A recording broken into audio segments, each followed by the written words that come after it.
the celebrations seem to be over, and the feeling down here in the Eastern Cape is exactly the same. Sadness now seems to be seeping in.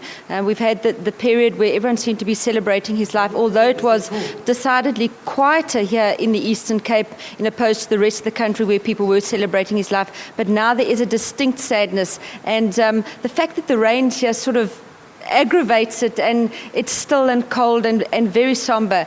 But as we prepare for the funeral on Sunday, I'm going to have a chat in a short while to the CEO of the Nelson Mandela Museum. You will know there are 3 components to this museum, and this museum will now play an important role in preserving the legacy of Nelson Mandela, given the fact that his roots are here and he spent a good part of his childhood here. Now, I've got the CEO with me, Bayanda Nyengule.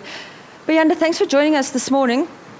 Just quickly, let's have a recap. How special is it from a museum perspective that Nelson Mandela was born here? Thank you. Good morning. I'm Bayanda Nyengule, the Chief Executive Officer of the Nelson Mandela Museum. We're kind of proud now that Mandela was born here. He was born in Mvezo, abroad in Kunu, as well as Mqhekezweni. This makes us proud to have a statesman of that caliber, a man of all seasons, a leader, a father, a son of the soil. We are proud to have that man because that man engineered the democracy in South Africa, hence is well renowned. Now, we know that when he became president, he was given gifts from all over the world. Where are these gifts at the moment? I know he wanted them to remain in the Eastern Cape for the benefit of his people here. Yes, in relation to the gifts, we are the custodian of those gifts. We are the Nelson Mandela Museum. We are keeping those gifts. They are here with us as a museum for showcasing to people in relation to the issue of the long walk to freedom. So all those gifts, they are reminiscent of Mandela's long walk to freedom, which translated into this democracy which we are in today. Now, Bayanda, we've got the Bunga Building, Nelson Mandela Museum in Mthatha. We've got the Youth and Heritage where we're standing here today just to get out of the rain.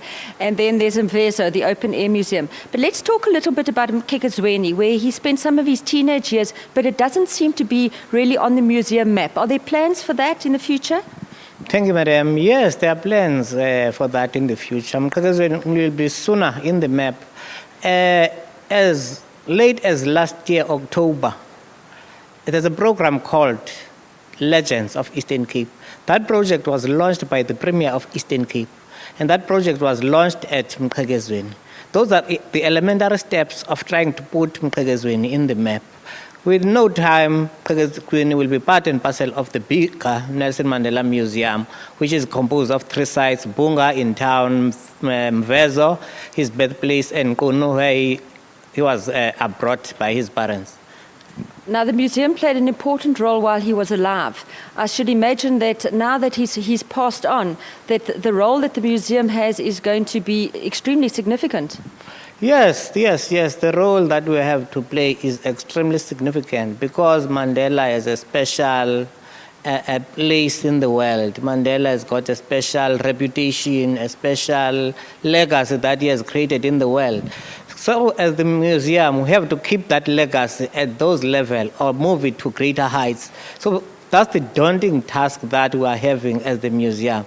And hopefully we are, optimistic that we'll be capable of keeping that legacy to greater heights. And plans for the future going forward with the museum? Plans for the future going forward to the museum, we're going to expand this site. There's a film that has gone out called Long Walk to Freedom.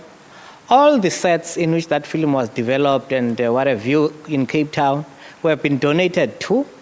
And then having been donated those sets, we're going to construct a building within these premises. And that building, the architectural plan is ready. It's costed at 35 million.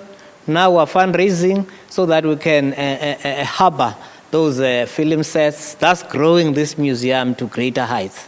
Wow, that's exciting news. Now come Sunday, will the museum be involved at all with the funeral, or will you just be attending in your personal capacity? We'll be attending as the museum, not in a personal capacity. Remember, the museum is the custodian of all Madiba artifacts throughout his lifetime. Even that funeral is part and parcel of Madiba's legacy. It will have to find its place right in the museum. Thank you for taking the time out to talk to us this morning.